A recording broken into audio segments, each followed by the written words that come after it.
चौथा चिट्ठा है पीछे मत फेंकिए, जो प्रकाशित हुआ था 21 जनवरी 1905 और इसमें कर्जन द्वारा ऑफिशियल सीक्रेट था यूनिवर्सिटी एक्ट पास करके भारतीयों का महान अहित किया गया, जिसके बारे में गुप्त जी ने इसमें बताया है।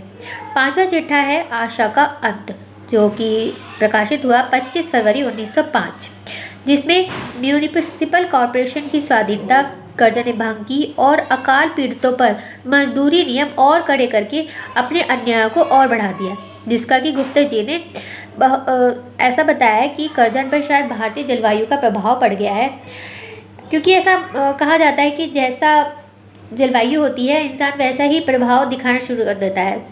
इसलिए हो सकता है गुप्ता जी ने यहाँ पर व्यंग्य किया है कि हो सकता है कि कर्जन अपने मन में भारतीयों के लिए कुछ हित सोच के आया हो, लेकिन यहाँ की जलवायु ने उसे ऐसा करने नहीं दिया और उसने आकर यहाँ पर वही कार्य किए जो कि भारतीय जो है वो अंग्रेजी शासन से कहना चाहिए उम्मीद करते हैं, या फिर उनसे अंग्रेजी शासन जो ऐसा ही करता है।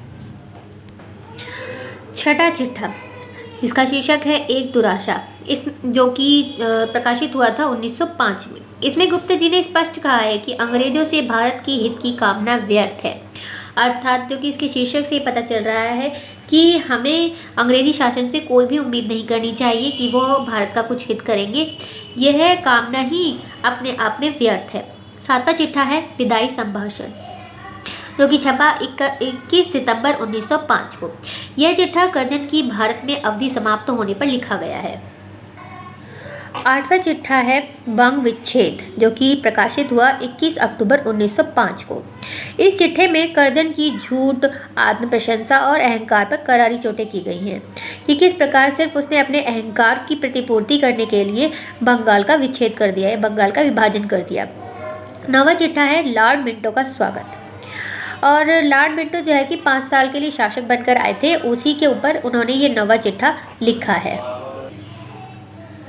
10वां चिट्ठा है मार्ली साहब के नाम, जो कि छपा 16 फरवरी 1907 को। इसमें उन्होंने मार्ली साहब के नाम 10वां चिट्ठा लिखा है और उन्हीं को संबोधित करके इसमें उन्होंने अपने विचार इसमें व्यक्त किए हैं।